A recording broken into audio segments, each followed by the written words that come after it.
अस्सलाम वालेकुम नाज़रीन, मैं हूं नुमान मलिक। यूके इमिग्रेशन के हवाले से आपको मालूम है कि रोज़ कोई ना कोई सख्त तरीन और मनफी खबर सामने आती है, और अब भी एक बहुत बड़ा फैसला सामने आया है कि यूके ने 5 बड़े और अहम वीज़े बंद कर दिए हैं, उन पर पाबंदी आयद कर दी है। आज हम यही तफसीलात देखेंगे, ये कौन से 5 बड़े वीज़े हैं जिनको बंद किया है और आगे का लायामल क्या है। जिन लोगों ने फ़ीसें दे रखी हैं, जिन लोगों की दरख्वास्तें जमा हैं, उनका क्या मुस्तकबिल होगा, और जो लोग ऑलरेडी यूके में यहाँ इन वीज़ों पर रह रहे हैं उनका क्या बनेगा और उनका मुस्तकबिल क्या होगा। ये सारी तफसीलात आज हम देखेंगे। यूके होम ऑफिस ने इस बाबत यानी कि इन 5 बड़े जो वीज़ाज़ हैं, ये कैटेगरीज़ हैं, इनके हवाले से नोटिफिकेशन तमाम हाई कमीशंस को जारी कर दिए हैं। साथ हिदायत दे गई हैं कि आप तमाम दरख्वास्तें जो इस हवाले से जमा हो रही हैं इन वीज़ाज़ के लिए, उनको मुस्तरद कर दें। मुस्तरद की भी जा चुकी हैं, नहीं हुई तो आपको बहुत जल्द ये नोटिफिकेशन मिल जाएंगे। और अगर किसी ने फ़ीस जमा करा दी है तो कहा जा रहा है कि फ़ीस उसको फ़ौरन वापस कर दी जाएगी। और एक्सटेंशन इस वीज़ा के तहत जिन लोगों की हो चुकी है, मतलब जो ऑलरेडी रह रहे हैं इन वीज़ाज़ पे यूके में, उनको एक्सटेंशन भी नहीं दी जा रही।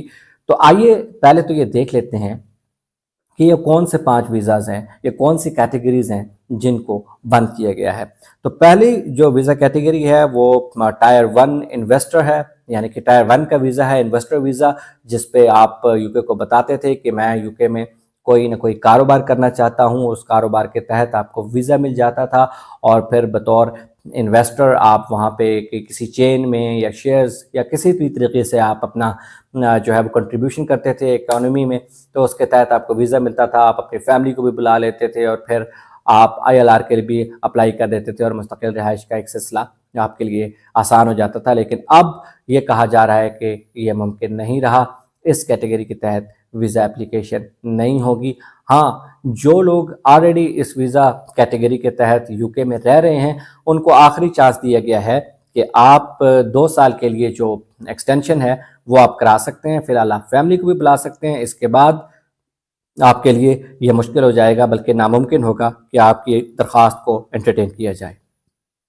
दूसरी जो कैटेगरी है वो भी एक मेजर कैटेगरी थी, और वो एंटरप्रेन्योरल वीज़ा था, जो भी टायर 1 इस वीज़ा को भी कहते हैं। एंटरप्रेन्योरल बेसिस पे, आप कारोबार की बेसिस पे आप बताते थे कि कौन सी कारोबारी कंट्रीब्यूशंस है जो आप कर सकते हैं, और इस बेस पे आपको वीज़ा दिया जाता था। उसका यूके का ये कहना था कि जॉब अपॉर्चुनिटीज़ बढ़ती थी, जो यूके के लोग हैं यहाँ जो जॉबलेस हैं उनको इकोनॉमिक जो धारा है उसमें शामिल होने का मौका मिलता था। लेकिन अब इस वीज़ा के तहत भी कोई दरख्वास्तें मौसूल नहीं होंगी। फ़ीस अगर जमा करा चुके हैं तो फ़ीसें वापस होगी, कोई एक्सटेंशन नहीं दी जाएगी, और आप इसके तहत आप मुस्तकिल रिहाइश भी नहीं जो है अप्लाई कर सकते।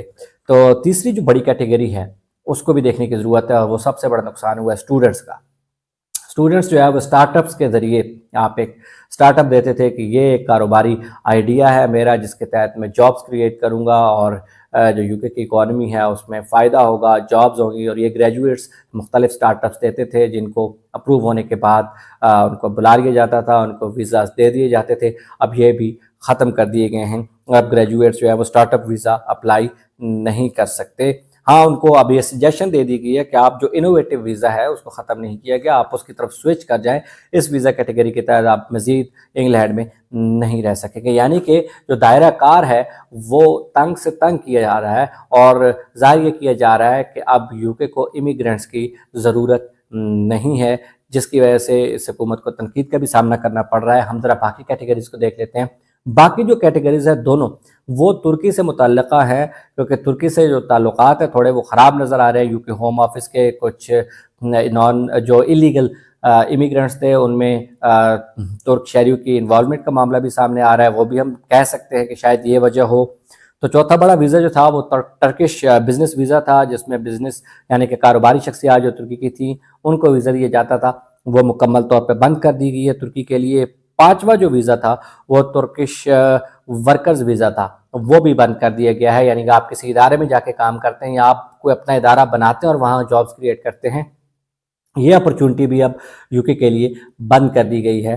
और तुर्की को बता दिया गया कि आप यूके में ऐसी कोई जो है कैटेगरी अब आपके लिए फ़ाल नहीं है।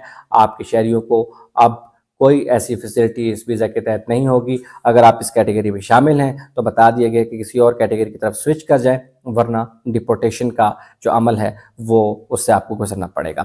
آپ کو اس سے پہلے میں ویڈیوز میں بتا چکا ہوں کہ 2025 میں جو اسکلڈ ورکر ویزا ہے وہ اس حکومت نے بند کیا تھا۔ جو میجر انٹیک تھی امیگریٹس کی، وہاں سے ایک میجر جو کٹ لگا وہ بھی تھا، جس میں آپ کو پتہ ہے کہ جنوبی ایشیا یعنی کہ پاکستان، انڈیا اور باقی ممالک سے اسکلڈ ورکرز جو ہے ان کے ویزاز کی اپرچونٹی ہوتی تھی، وہ آلریڈی بند ہو چکا ہے۔ حکومت پر بہت زیادہ تنقید بھی اس حوالے سے کی جا رہی ہے، لیکن سب سے زیادہ تنقید اس وجہ سے کی جا رہی ہے کہ جو ناقدین ہیں ان کا کہنا ہے کہ ان سب پابندیوں کے باوجود 2025 یعنی کہ گزشتہ سال میں 40,000 سے زائد جو اللیگل امیگرنٹس تھے وہ بورڈز کے ذریعے یا کسی بھی طریقے سے یو کے پہنچے۔ وہ کہاں سے پہنچے، کیسے پہنچے، اور یو کے جو شہری ہیں ان کا کہنا ہے کہ امیگرنٹس کو جلد از جلد یہاں سے نکالا جائے، اور خصوصاً جو اسائلم سیکرز ہیں ان کو انٹرٹین بالکل نہ کیا جائے، کیونکہ ان کا کہنا ہے یو کے جو لوگ ہیں ان کا یہ کہنا ہے کہ یہاں ہمارے پیسے سے، ہمارے ٹیکس سے یہ لوگ موج کرتے ہیں، کھانا پینا، رہائش،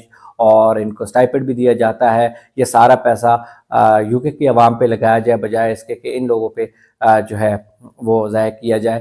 تو شبانہ محمود جن کو آپ کہہ لیں کہ مین جو کمانڈ ملی ہے اس سارے معاملے کو چلانے کی یو کے ہوم آفس کے طرف سے، تو انہوں نے یہ ساری پابندیاں جو ہیں ان کا اعلان وہ کرتی جا رہی ہیں، اور پرائم منسٹر کے ساتھ وہ رابطے میں ہیں، اور لیبر پارٹی یہ بتا چکی ہے، اندیا دے چکی ہے کہ آئندہ آنے والے دنوں میں اس سے بھی سخت قسم کی جو پابندیاں ہیں وہ سامنے آ سکتی ہیں۔ تو یہ کچھ تفصیلات تھیں جن سے آپ کو آگاہ کرنا تھا۔ تو یہ اجازت دیجیے، اللہ حافظ۔